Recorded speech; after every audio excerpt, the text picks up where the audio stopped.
Everything I do is gigantic. I got the world in my hand. This is my planet. They say it can't be done. I say, why can't it? This is Mark Bell from SuperTraining.tv, Super Training Gym, the strongest gym in the West, answering more questions today for the Power Project, brought to you by HowMuchYouBench.net, The Slingshot, and the only strength magazine in the world, ThePowerMagazine.com. We have a question to answer today, and also I'm going to share with you some footage of my CrossFitians hitting up some deadlifts. I wanted to kind of show it to you guys, show the pace they're working at, and show the kinds of things that they're doing. I typically have them do a heavy squat session one week and a heavy pull session the next, flip-flopping the speed back and forth between those two as well. So week one, they'll do a fairly heavy squat with a light pull. Week two, they'll do a fairly light squat / speed squat, whatever you want to call it, high volume. They'll work on their form. Could be a lot of things being done on that day. But the point is the weights will be fairly light, and then the deadlifts will be fairly heavy. So that leads me to this next question before we get to that footage that I will voice over for you. This question is from Mason, and he has a question. He sent it to the Power Project Army at yahoo.com, which is where you're supposed to send your questions to. But you already know that, Power Project Army, so let's get to it. His question is, he's got a fairly decent deadlift. He's deadlifting around 400 pounds, but his squat is really struggling. His squat, he can only squat 285 pounds. That is not good, my friend, especially in comparison to your deadlift. What the hell is going on? A lot of times, there's a bunch of different things that be going on here. And the main thing is, I would assume that you're probably going too heavy on both lifts too often. That is very oftentimes the case. So, what I just recommended, where you do something heavy every other week, would probably be more efficient for you. I would also look into the Cube method by Brandon Lilly, which gives you plenty of rest, and it's designed, I mean, it's not just designed for raw lifters, but Brandon Lilly is a great raw lifter. He's a better raw lifter than he is a geared lifter, I would say.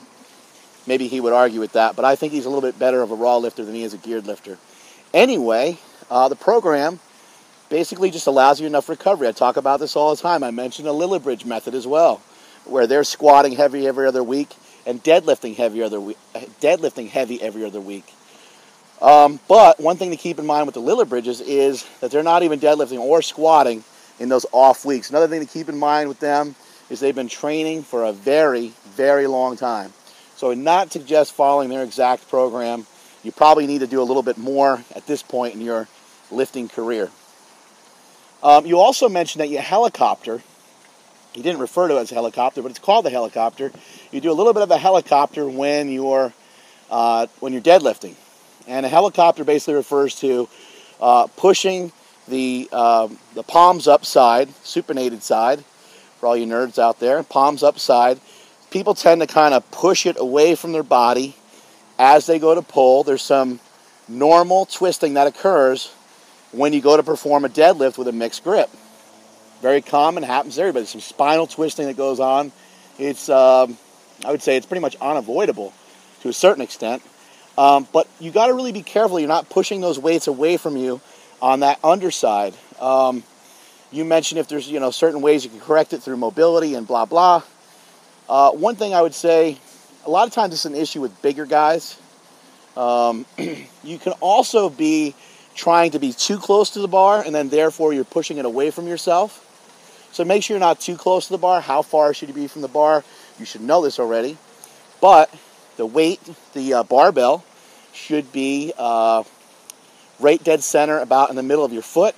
If you're a bigger guy and you're less mobile, you have to take a half a step back from there even. So it's just basically, if you look down, the barbell's kind of chopping off your toes.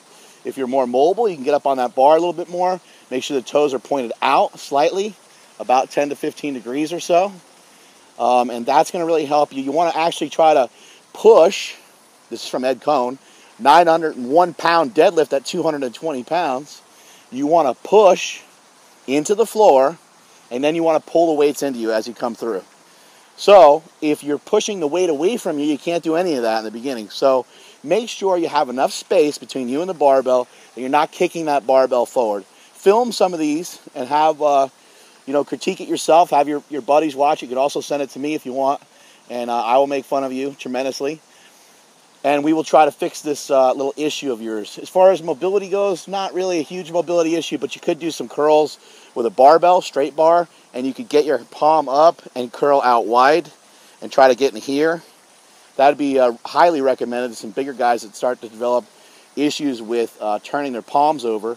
And you want to tuck the elbow in tightly to the body, so you're way out here in this kind of awkward position. It's going to actually kind of kill your shoulders, but that would be a decent movement for you to do. It's not really going to solve your problem. The main issue, that's going to only solve your problem slightly if you have a problem turning your arm over, which is not very common.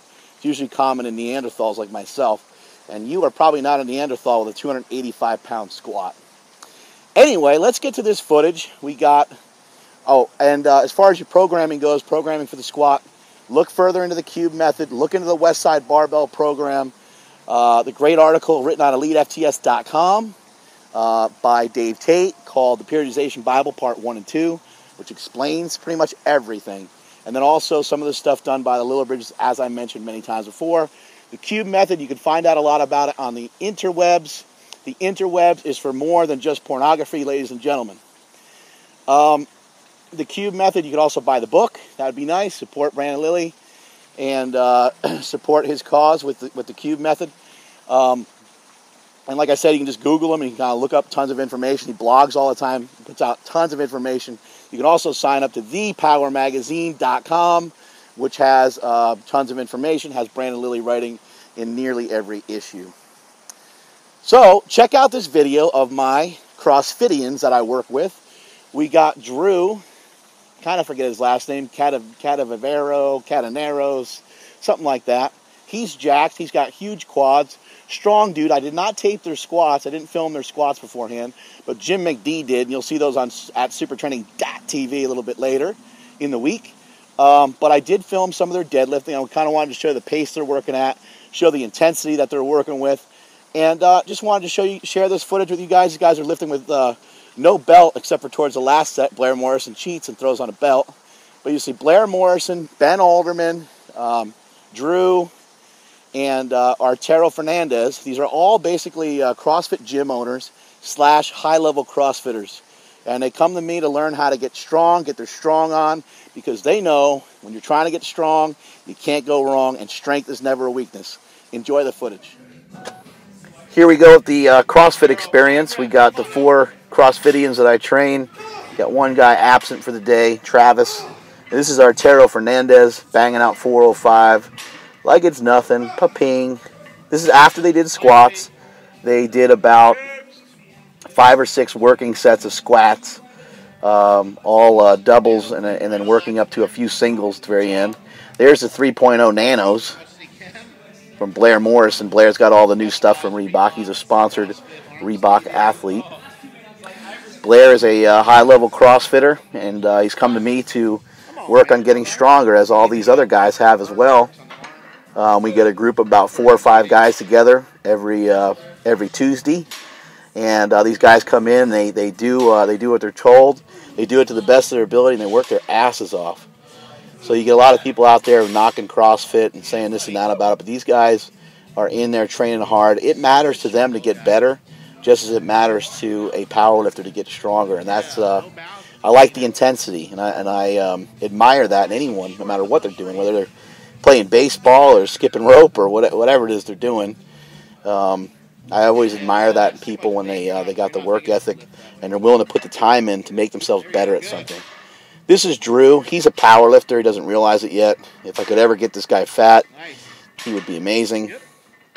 He did great in his squats. They did some squats earlier. He did outstanding in his squats as well. And had these guys do about 5 sets of 5 here. They did, 365, 385, 405, 425, and then Drew works up to 455.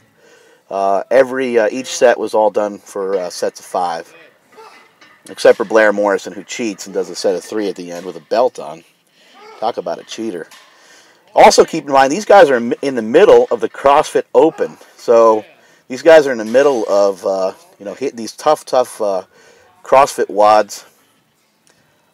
And they're still coming in here and still training their ass off early in the week. And later in the week, they got to try to put together the best time they possibly can, score as many points as they can, depending on whatever the events are that they throw together. And then they're ranked amongst about 150,000 people. 150,000 people.